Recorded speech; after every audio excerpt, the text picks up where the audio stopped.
नमस्कार दोस्तों, यह वीडियो खास तौर पर MBA स्टूडेंट्स शुरू करने वाले लोगों के लिए, सेल्फ एम्प्लॉयड प्रोफेशनल्स और नई कंपनीज के लिए है।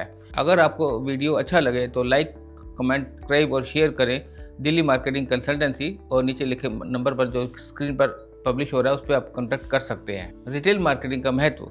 इफेक्टिव रिटेलिंग को किसी भी ऑर्गेनाइजेशन के लिए बहुत महत्वपूर्ण एक्टिविटी होती है। रिटेल मार्केटिंग से कंपनी को मदद मिलती है एडवर्टाइजिंग का इम्पैक्ट बढ़ाने में, ट्रेड प्रमोशंस को सपोर्ट करने में, स्टोर में प्रोडक्ट विजिबिलिटी बढ़ाने में, सेल्स को बढ़ाने में। एडवर्टाइजिंग के अलावा पर्सनल बिहेवियर का बहुत बड़ा एक रोल प्ले होता है। सेल्स रिप्रेजेंटेटिव को हमेशा साफ सुथरे कपड़े पहनने चाहिए, मुस्कान के साथ और एनर्जी के साथ एंथुसियाज्म दिखाना चाहिए, जिससे कि रिटेलर का इंटरेस्ट आप में आए और आप के साथ रिलेशन का उसका इंटरेस्ट हमेशा बना रहे और आपका रिलेशनशिप लंबी बने। इसके साथ साथ आपको प्रोडक्ट इन्फॉर्मेशन भी होनी बहुत ज़रूरी है।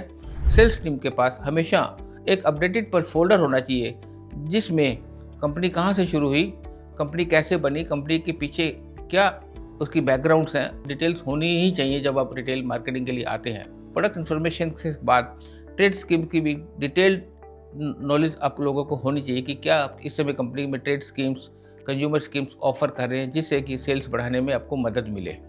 और सीनियर ऑफिशियल्स की भी रिटेल मार्केट में रेगुलर विजिट्स होनी चाहिए। अब इसके बाद POS मटेरियल का भी बहुत बड़ा महत्व है रिटेल में। जैसे अपने स्टॉक्स मार्केट में दे दिया, अब कस्टमर कहाँ ढूंढेगा, क्या करेगा, उसको नज़र नहीं आएगा। जब मटेरियल ये हेल्प करता है कि ये प्रोडक्ट यहाँ अवेलेबल है, और जब प्रोडक्ट अवेलेबल है वो देखने ढूंढता कि ये नया क्या प्रोडक्ट है, दुकानदार से पूछता है कि क्या प्रोडक्ट है। अगर उसको नज़र नहीं आता, दुकानदार ने कहीं नीचे रख दिया है तो उसको पता ही नहीं चलेगा प्रोडक्ट है या नहीं। दुकानदार ढूंढने में कोशिश करेगा, तब तक कस्टमर चला जाएगा, कस्टमर का इंटरेस्ट खत्म हो जाएगा। कस्टमर को एकदम ये POS मटेरियल है आई लेवल पे डिस्प्ले होना चाहिए जिससे कि कंपनी उसका इंटरेस्ट बने और एकदम उसको प्रोडक्ट सामने शेल्फ में नजर आए। डिस्ट्रीब्यूशन कोऑर्डिनेटर डिस्ट्रीब्यूशन के एरिया के विजिट करने से पहले उसे एडवांस इंफॉर्मेशन देनी चाहिए कि वो स्टॉक्स अरेंज कर सकता है, रिटेलर्स की डिमांड को पूरी कर सकता है। इसके बाद आता है सेल्स प्लानिंग।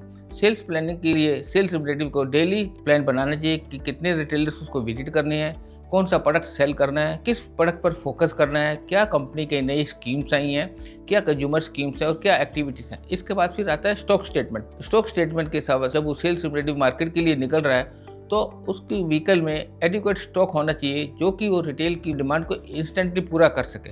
लोग क्या करते हैं, आप इतना ऑर्डर दे दीजिए, सामान हमारे पास है, हम ऑर्डर बुक कर लेते हैं। वो 2 या 3 दिन में बेचता है, तब तक वो रिटेलर का इंटरेस्ट उसमें से ख़त्म हो चुका होता है, तो फिर वो उसमें इंटरेस्ट नहीं लेता। तो इतना होना चाहिए स्टॉक्स कि आपका रिटेलर अगर जितना भी स्टॉक्स मांगे आपको इंस्टेंटली उसको डिलीवर कर सके उस पर्टिकुलर टाइम पे। डिस्ट्रीब्यूटर रिटेलर से मिलने पर समानतापूर्वक उससे ग्रीटिंग करें, पोलाइटली बात करें, उसका नाम लेकर उसको संबोधित करें जिससे कि उसको लगे कि हाँ ये मेरे से संबंधित है, मेरे बारे में सोचता है, और उसकी परमिशन लेके ही शेल्फ को क्लीन, प्रोडक्ट्स को रीअरेंज करने का या डिस्प्ले करने की कोशिश करें। अपनी मर्जी से अंदर उसकी शॉप में ना चले जाएं कि जिससे वो डिस्टर्ब हो। Stock checking. Physical stocks check करते समय सेल्स रिप्रेजेंटेटिव को पता चलता है कि उसके पास क्या क्या प्रोडक्ट्स अवेलेबल है, कंपटीटर्स क्या प्रोडक्ट्स वो क्या बेच रहा है, मार्केट में क्या एक्सपेक्टेड डिमांड आ रही है, क्या नए प्रोडक्ट्स मार्केट्स में आए हैं, पैकेजिंग आई है, और क्या कंज्यूमर स्कीम्स अवेलेबल है। इसके बाद जब प्रोडक्ट डिस्प्ले से कस्टमर को तुरंत पता चलता है प्रोडक्ट अवेलेबल है, नया प्रोडक्ट लॉन्च हुआ है और इससे सेल्स बढ़ती है। ट्रेड स्कीम के बारे में जानकारी दें, इंसेंटिव स्कीम्स के बारे में जानकारी दें, न्यू पैकेजिंग के बारे में जानकारी दें, न्यू प्रोडक्ट्स के बारे में जानकारी दें, फेस्टिवल डिमांड्स के बारे में आप जानकारी दें कि इससे ये लगेगा कि आप अपने सिर्फ माल नहीं बेच रहे, रिटेलर को भी एजुकेट कर रहे हैं कि ये सभी फेस्टिवल सीजन आने वाला है।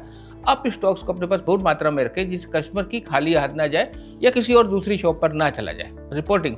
सेल्स रिप्रेजेंटेटिव को डेली रिपोर्ट सबमिट करनी चाहिए, साथ ही कंपटीटर्स एक्टिविटी पर भी नज़र रखनी चाहिए जिससे कि आपके ऑफिशियल्स को पता चले कि मार्केट में क्या कंपटीटर्स की एक्टिविटीज चल रही है। मार्केटिंग बिजनेस के ग्रोथ के बारे में सीखना चाहते हैं तो इस चैनल से जुड़े रहिए। प्रोफेशनल गाइडेंस के लिए संपर्क करें दिल्ली मार्केटिंग कंसल्टेंसी 9039190505। थैंक्स।